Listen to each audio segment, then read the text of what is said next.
¿Qué hechos perturbadores ocurrieron durante la pandemia, de los que nadie habla?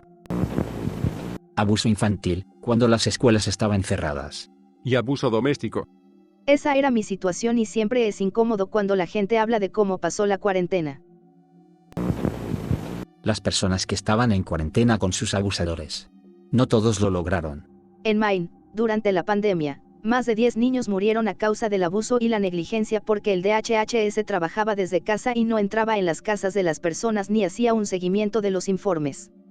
Creo que tuvimos un aumento del 30-40% en los casos de abuso doméstico juvenil aquí en Texas. Absolutamente repugnante. Trabajo en la industria del cuidado de la muerte. Fue una pesadilla absoluta. Y nadie habló una sola vez sobre la cantidad de trabajo que tenían que hacer los directores de funerarias, embalsamadores, operadores de crematorios y médicos forenses. Pienso en la mortalidad de una manera completamente diferente ahora. Tuvimos que posponer el funeral de mi abuela 2 meses enteros porque la funeraria estaba muy atascada.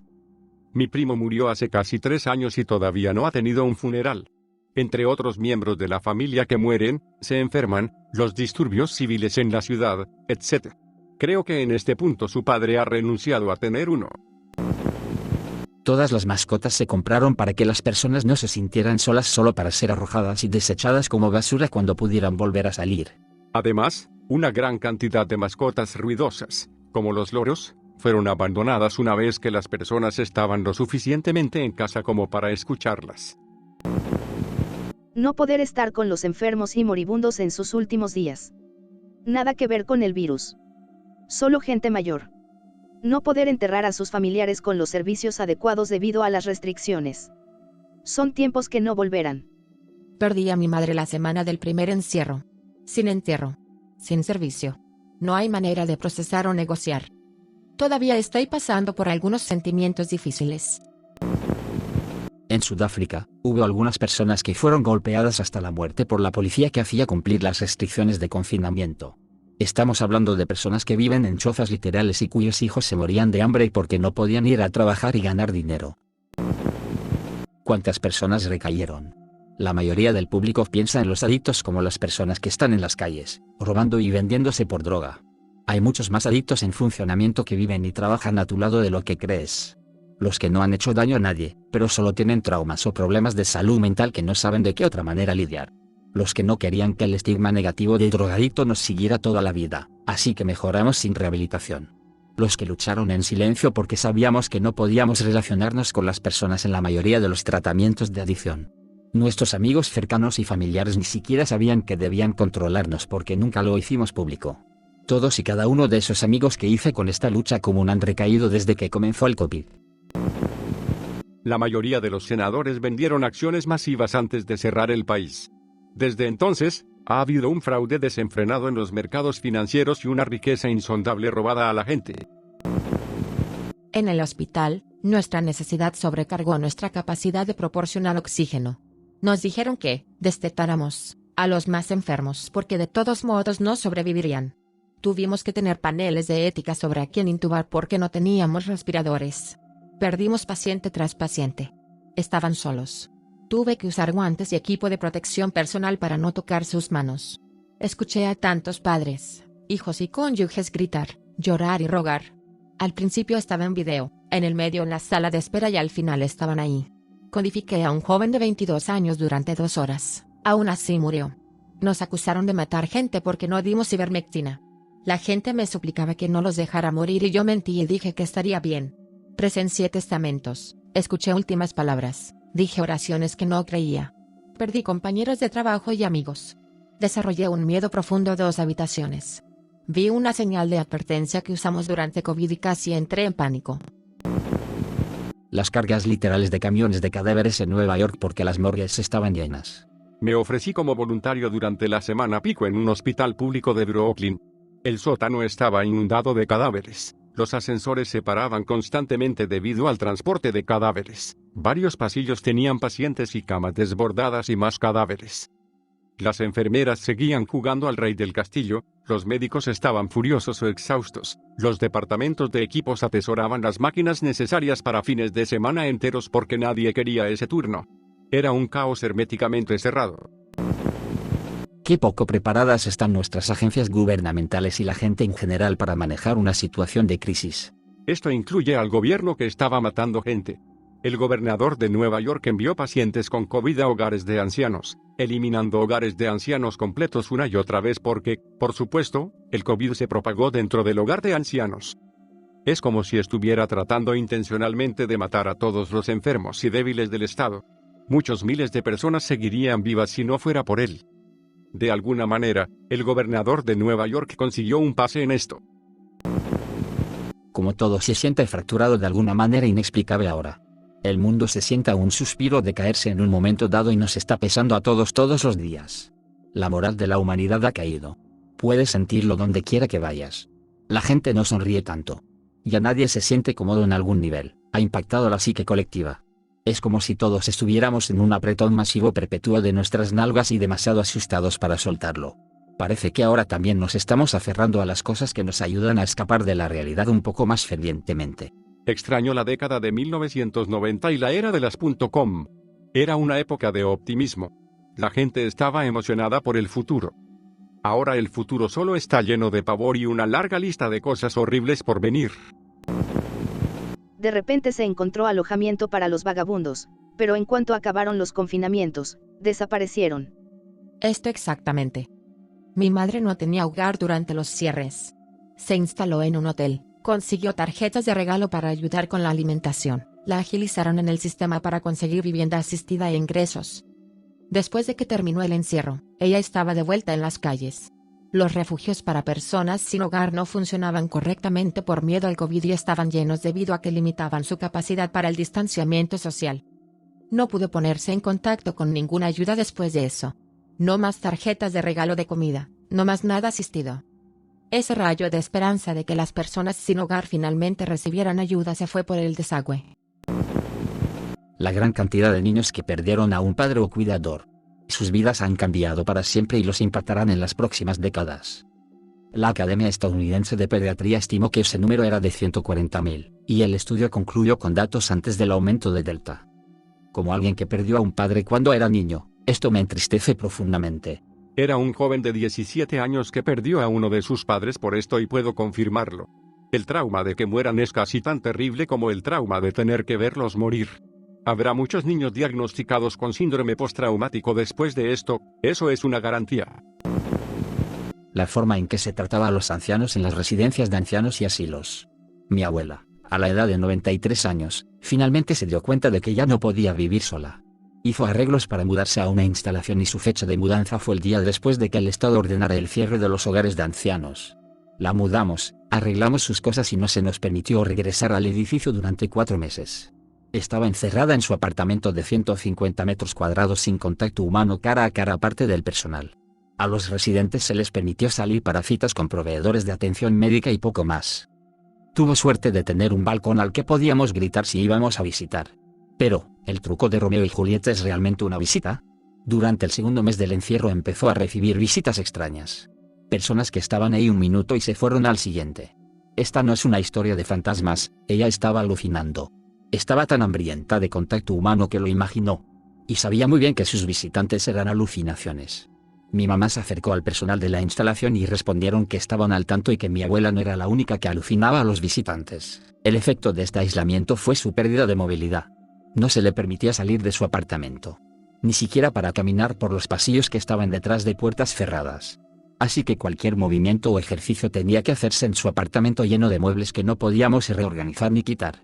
Lo que estoy seguro significaba que no hacía ejercicio. Terminó cayéndose varias veces y el personal ya no le permitía caminar con un andador sin supervisión.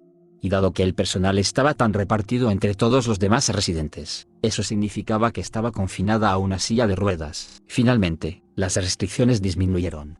A los residentes se les permitió un solo visitante autorizado. Lo llamaron un cuidador designado. Ese cuidador designado era la única persona a la que se le permitía visitarlos dentro de las instalaciones. Y podía irse cuando quisiera, pero tendría que hacer cuarentena, 14 días al principio, 10 días después. Ella pensó que el procedimiento de cuarentena era un castigo. La sacamos para la boda de mi hermano. Y mi prima la invitó a pasar el Día de Acción de Gracias. Pero ella no se iría para Navidad. Si conocieras a mi abuela entenderías qué tipo de sacrificio fue ese. Literalmente, tenía un armario completo en su casa para las decoraciones navideñas. Un armario del tamaño de su apartamento en el centro de cuidados. Pasó todo el año esperando la Navidad. Cuando mi abuelo estaba enfermo en el hospital, del que vivía en Kitty Corner. Ella lo hizo rodar sobre una cama de hospital para poder tener a toda su familia bajo un mismo techo para Navidad. Esa señora no quería estar 2 semanas encerrada en su habitación para pasar la Navidad con su familia. Sé que se salvaron vidas gracias a las medidas adoptadas. ¿Pero valió la pena? Los presos fueron liberados debido a preocupaciones por su salud. Pero los viejos se quedaron encerrados en sus cuartos. Por lo general, a los presos se les permite pasar tiempo en el patio. Pero estábamos bien manteniendo a los ancianos en confinamiento. Algunos de ustedes probablemente piensan que tomamos la decisión correcta. Pero no estoy de acuerdo. Creo que tratamos a las personas de manera inhumana mientras usamos el miedo a la muerte y la pérdida como justificación. Y si tuviera más dinero, estaría organizando una manera para que cualquiera que haya perdido a un familiar en una de estas instalaciones pueda demandar al gobierno y a los funcionarios de agencias estatales por el trato cruel de sus familiares. Pero qué sé yo. Solo extraño a mi abuela. Todo lo que pasó en las cárceles y prisiones. Me encerraron un mes antes de que ese barco atracara en el área de la bahía y comenzara la pandemia. Hasta exactamente 2 años después. La cárcel literalmente no tiene ninguna idea qué hacer. Los policías ya no entrarían en la unidad, las enfermeras lo harían con trajes de materiales peligrosos para armas nucleares en toda regla. Todos pensábamos que el mundo se acababa. El ambiente era tan jodido y espeluznante. La gente se reía y bromeaba, pero era una broma incómoda porque todos esperamos y apostamos en los juegos de la NBA y cuando esa temporada se canceló indefinidamente. Fue entonces cuando los cabrones comenzaron a volverse paranoicos. Los recién llegados a la cárcel eran echados del edificio por ellos mismos o golpeados con camisetas envueltas alrededor de la cara como pasamontañas y manos y brazos para no enfermarse de COVID mientras golpeas a una persona infectada con la enfermedad. Pensamos. Como ustedes probablemente sintieron que no había información sobre COVID, estábamos completamente ciegos. La desinformación era una plaga. La desinformación es decirlo a la ligera. Hubo teorías míticas, paranormales, religiosas y de conspiración. Todo arriba y abajo del nivel. Todo el mundo era un científico. Todos los programas y la escolarización fueron cancelados. Así que no hay head ni créditos para el tiempo libre. Me sentenciaron a 2 años y cumplí exactamente 2 años al día. Eso no sucede. Por lo general, obtiene un cierto porcentaje de descuento con el buen comportamiento o con la escuela y los programas. No tuve nada de eso. Ya no entraban agentes en la unidad, por lo que las personas que tenían problemas eran pisoteadas durante lo que parecieron 30-45 minutos antes de que simplemente se detuvieran y los dejaran gatear hasta la puerta corrediza para llamar a la policía si podían. Era como maldito gladiador o algo así. Las botellas de pruno son abundantes porque ningún policía entró para encontrar la bebida, por lo que se convirtió en beber todos los días. Todos estábamos solos. Luego, las transferencias de celdas de 2 hombres a dormitorios fueron la decisión más estúpida que tomó la cárcel. Cogí COVID 3 veces encerrado en 2 años. Se establecieron edificios de cuarentena. Tenemos jabón gratis y las toallitas con alcohol 90% alcohol y 10% agua somos los únicos ingredientes en la bolsa. Los dieron como dulces. Exprimíamos todo el líquido de las toallitas y olía y sabía exactamente como el vodka Taka. Nuestro edificio estaba más que jodido. Alguien en mi grupo también peleó 1 a 1 con uno de los guardias en una pelea real porque estaba tan borracho por las toallitas con alcohol. Gente arrastrada por todos los miembros por la policía por estar completamente borracha. Lucha al máximo. Era un manicomio. Los agentes no tenían idea de lo que estaba pasando hasta que alguien fue llevado al hospital por intoxicación alcohólica después de ser arrastrado porque era muy beligerante. Supongo que le preguntaron qué hizo porque no podían entender cómo su alcohol en la sangre estaba tan alto y el idiota se los dijo. A la mañana siguiente, a las malditas 6 a.m., 50 malditos policías armados aplastarían el edificio con pistolas de bolas de pimienta, lo destrozarían y se llevarían todas las bolsas de toallitas con alcohol. Hicieron un derribo directamente coordinado de nuestro edificio para la fabricación de alcohol con toallitas húmedas. Los agentes del alguacil no siguieron los protocolos de reunión de COVID en la calle. Los atraparon publicando selfies en fiestas, y se enfermaron y nos lo trajeron a la cárcel a los reclusos. Jodidos mandatos de máscara en un dormitorio abierto. Las enfermeras huirían físicamente de un recluso si la máscara estuviera debajo de la nariz y se impondría la aplicación estricta de la máscara sobre la nariz. Se le decía que regresara a su celda y no se le permitía tiempo de recreación si su nariz estaba tal como estaba. Al principio, cuando no se sabía nada sobre el virus, la cárcel tenía este extraño sistema que clasificaba e identificaba la exposición al COVID. Algunas celdas fueron selladas y etiquetadas en rojo para que no pudieran salir. Algunos eran amarillos por estar potencialmente expuestos y podían salir a comer, pero no al tiempo recreativo. Algunos no tenían restricciones. Eso se convirtió en un extraño y jodido protocolo en el que si decías la palabra dolor de cabeza o no me siento bien, automáticamente serías empacado y enviado a una celda de cuarentena sin hacer preguntas. Tenemos miedo de toser allí. La gente estaba arrojando monedas a las personas para que las envíen fuera del edificio de cuarentena. Cuando en una de las ocasiones todo mi edificio dio positivo, la cárcel solo nos dio ibuprofeno y nada más. Dijeron que no querían darnos ningún medicamento que enmascarara los síntomas. Y que todos estábamos siendo controlados por médicos externos. Básicamente querían que el virus siguiera su curso en nosotros en ese entorno. La primera variante mala nos dejó a todos tirados durante días con dolor de cabeza y sin gusto ni olor. Algunos vomitaron y otros fueron sacados en silla de ruedas y nunca más se les vio. Todo esto durante una temporada de incendios en California que era tan mala que el cielo exterior estaba bloqueado por el humo del fuego y un inquietante y malvado resplandor anaranjado del cielo se reflejaba en nuestras celdas como un jodido acuario de animales. Quien se sintiera lo suficientemente bien como para salir al exterior, podía hacerlo y todo el suelo estaba cubierto de cenizas de los incendios y el cielo se quemaba de color naranja como si estuviéramos en Marte. Se sentía como si el fin del mundo estuviera sucediendo y fuéramos conejillos de indias y estuvieran examinando lo que sucede porque una mierda como esta nunca había sucedido antes. Después de mejorarse con el COVID, mi compañero de celda quería conseguir más ibuprofeno gratis y dijo que solo te lo dan si tienes síntomas o te hacen un chequeo. Me etiquetaron en rojo y enviaron a la cuarentena junto con él, pero con etiqueta amarilla por estar expuesto. Había grupos de doctores y personas médicas con trajes de protección completos con putos ventiladores en ellos que entraban y examinaban cómo vivíamos y parecía algo sacado de Resident Evil. Constantemente revisaban la temperatura de la habitación y los controles vitales por 3 o 4 personas con equipo de enfermería ASMAT. Cuando alguien daba positivo, vaciaban todo de la habitación y las celdas cercanas eran etiquetadas en amarillo y tapadas con cinta. Trajeron equipos completos de limpieza de empresas externas para que simplemente bombardearan la habitación con productos químicos y trajeran estas cosas de rayos de 3 metros de altura que tenían luces en ellos que giraban en círculos y las soltaban en la habitación para matar al COVID. Nadie podía ser asignado a esa habitación durante 14 días. En otra ocasión estaban dando bolsas de plástico y nos dijeron que las abriéramos y cubriésemos todas nuestras pertenencias y nos deshiciésemos de toda la ropa excepto la que teníamos puesta. Todos nuestros efectos personales fueron envueltos y se les dijo que dejaran los casilleros de almacenamiento abiertos porque estaban trayendo máquinas COVID gigantes de humo asesinas y todo el edificio estaba siendo bombardeado. Habíamos embolsado toda la comida de nuestra cantina y debíamos dejarla en espera durante 24 horas.